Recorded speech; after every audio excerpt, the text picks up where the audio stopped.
सभी को नमस्कार, सभी को जय श्री कृष्णा, सभी को राधे राधे। डियर स्टूडेंट्स, एक बार फिर से हम लोग हमारे सेशन को स्टार्ट कर रहे हैं और जैसा कि आप लोगों को पता है हम लोग बात कर रहे हैं सिंथेसिस की। और सिंथेसिस में हम लोग आज लास्ट बात करेंगे ट्रांसफॉर्मेशंस। ट्रांसफॉर्मेशन के बाद में एक वीडियो मैं आप लोगों के लिए वर्ब से रिलेटेड डाल दूंगा कि फाइनाइट वर्ब क्या है और नॉन फाइनाइट वर्ब क्या है। तो हम लोग बात करते हैं आज के सेशन में। आप लोग देख सकते हो जैसा कि थंबनेल में देखा आप लोगों ने, हम लोग बात कर रहे हैं यहाँ पर ट्रांसफॉर्मेशन। एक सेंटेंस को हम लोग किस तरीके से चेंज कर सकते हैं, तो हम लोग बात कर सकते हैं एक सेंटेंस को हम लोगों ने पढ़ना सीखा, सिंपल से चेंज करना सीखा हम लोगों ने सिंपल में। ठीक है, हम लोगों ने सीखा सिंपल सेंटेंस को एक कंपाउंड सेंटेंस के रूप में हम लोगों ने पढ़ना सीखा। एक सिंपल सेंटेंस को हम लोगों ने कॉम्प्लेक्स के रूप में ट्रांसफॉर्म करना सीखा। तो इजी वे में अगर हम लोग बात करें तो बात कर सकते हैं सिंपल से सिंपल में चेंज किस तरीके से कर रहे हैं हम लोग, सिंपल से कंपाउंड में कैसे कर रहे हैं और सिंपल से कॉम्प्लेक्स में हम लोग किस तरीके से चेंज कर रहे हैं। तो ये बातें हम लोगों को बहुत ज़्यादा ज़रूरी है, हम लोगों को समझ में आनी चाहिए। देखिए, हम लोग जब सिंपल से सिंपल में चेंज कर रहे हैं तो लगभग 4-5 तरीके हम लोगों ने पढ़े। ठीक है, ओके। सिंपल से कंपाउंड में चेंज करने के लिए यहाँ पर हम लोग कोई भी कंजंक्शन का यूज़ नहीं करते हैं। डियर स्टूडेंट्स, ध्यान रखें, हम लोग यहाँ पर कंजंक्शन का यूज़ नहीं होगा, जबकि यहाँ पर हम लोग यूज़ करेंगे कोऑर्डिनेट कंजंक्शन का यूज़ करेंगे। जैसे मैंने बताया अभी, एंड, बट, एट, स्टिल, और, अदरवाइज, एल्स, आइदर, और, नाइदर, नॉर, बोथ, एंड, सो, ये सारे आप लोगों के कोऑर्डिनेट कंजंक्शन हैं। और बात करें सिंपल से कॉम्प्लेक्स में जब हम लोग कन्वर्ट कर रहे हैं तो आप लोगों को समझ में आना चाहिए, हम लोग बात करते हैं सब ऑर्डिनेट कंजंक्शन की। अगर हम लोगों को ये तीनों चारों चीज़ें क्लियर हैं तो इजी वे में गारंटीड आई कैन से 101% कह सकता हूँ एक क्वेश्चन गलत नहीं होगा। सो आप लोग फटाफट से और आप लोग नोट्स बनाएं ताकि आप लोगों को ये टॉपिक क्लियर हो सके अपने फ्रेंड्स को शेयर करें ताकि उनको भी कोई टॉपिक क्लियर हो सके, कोई बातें समझ में आ सके। जैसे कि अगर मैं बात करूं आप लोगों से, जब हम लोग बात करें सिंपल को कंपाउंड में चेंज कर रहे हैं तो इससे बनने वाला जो क्लॉज हम लोगों का होगा वो ध्यान रखें हम लोग। इनसे बनने वाला जो हम लोगों का सेंटेंस जो होगा, दिखेगा नहीं शायद, चेंज कर लेते हैं। यस, इनसे सिंपल से कंपाउंड सेंटेंस तो हम लोगों का बन रहा है कंपाउंड, लेकिन क्लॉज की बात करेंगे तो क्लॉज हम लोगों का बन रहा है डियर स्टूडेंट्स, जिसको हम लोग बोलते हैं इंडिपेंडेंट क्लॉज।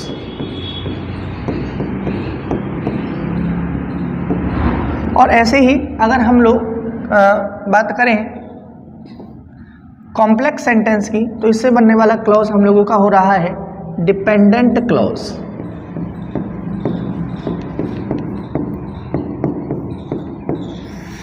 तो अगर हम लोगों को ये बातें अगर समझ में आ रही हैं तो हम लोग इजी वे से ये सारी चीज़ें क्लियर कर सकते हैं।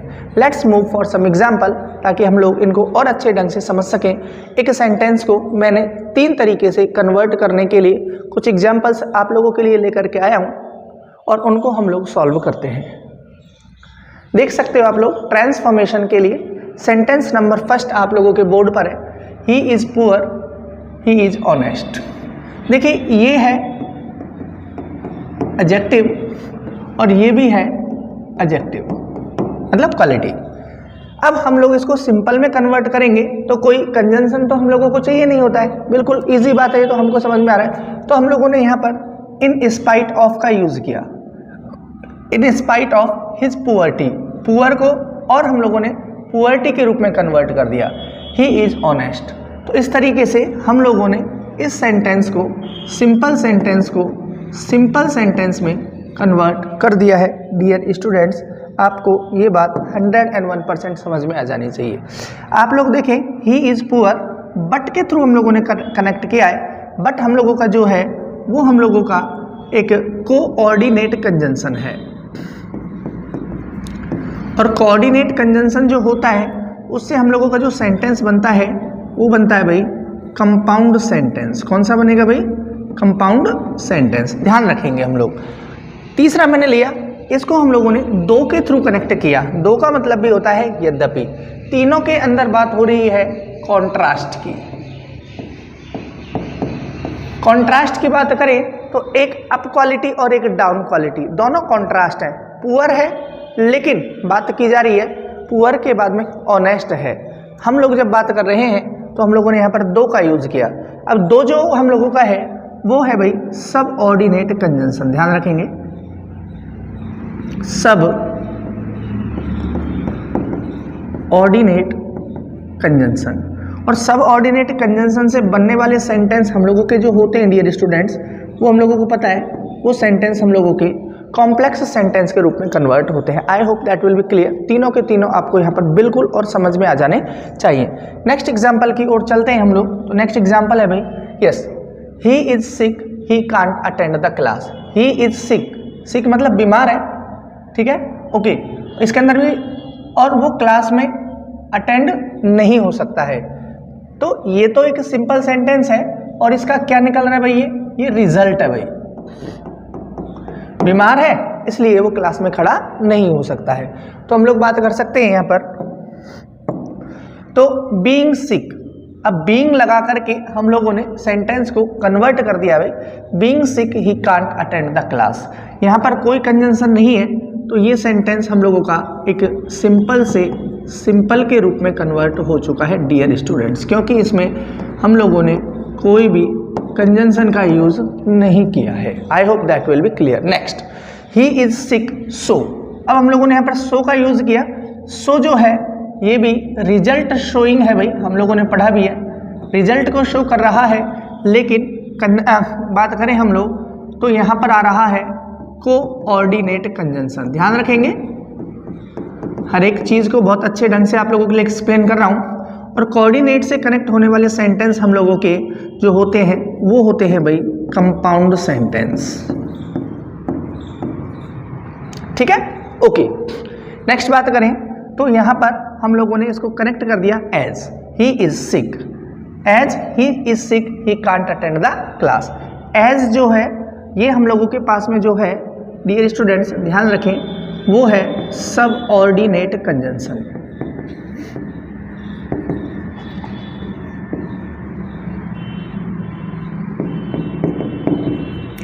और सब ऑर्डिनेट कंजंक्शन से कनेक्ट होने वाले सेंटेंस हम लोगों के कहलाते हैं भाई कॉम्प्लेक्स सेंटेंस। ध्यान रखेंगे हम लोग। तो डियर स्टूडेंट्स सिंपल से सिंपल में कन्वर्ट किया, सिंपल से हम लोगों ने कंपाउंड में कन्वर्ट किया और सिंपल से हम लोगों ने कॉम्प्लेक्स के रूप में कन्वर्ट किया। Let's move for the next example की हम लोग बात करें तो हम लोग बात कर सकते हैं you are not working hard you will not get good marks. यानी कि आप बहुत ज़्यादा मेहनत नहीं कर रहे हो, दैट मीन्स उसका रिजल्ट जो है वो खराब होने वाला है, ठीक है, ओके, यस। तो इन केस ऑफ हम लोग कनेक्ट कर सकते हैं इस तरीके के सेंटेंस को इन केस ऑफ के थ्रू से। Not working hard you won't get good marks, इसमें कोई कंजंक्शन नहीं है तो dear students it will be known as a simple sentence. You must work hard और का यूज आ गया, हम लोगों को पता है एंड बट येट स्टिल और अदरवाइज एल्स आइदर और neither nor both and so, ये सारे हम लोगों के कोऑर्डिनेट कंजंक्शन होते हैं। तो इसमें कोई कंजंक्शन पूछा जाए तो हम लोग आराम से लिख सकते हैं कि इसके अंदर कोऑर्डिनेट कंजंक्शन का यूज हुआ है। और कोऑर्डिनेट कंजंक्शन से बनने वाले हम लोगों के सेंटेंस कंपाउंड सेंटेंस कहलाते हैं। कौन से कहलाएंगे डियर स्टूडेंट्स? कंपाउंड सेंटेंस कहलाएंगे। ऐसे हम लोग बात करें यहाँ पर ये कंडीशन दी हुई है भाई, तो ये कंडीशनल क्लॉज है। कौन से हैं? कंडीशनल क्लॉज लेंगे हम लोग यहाँ पर।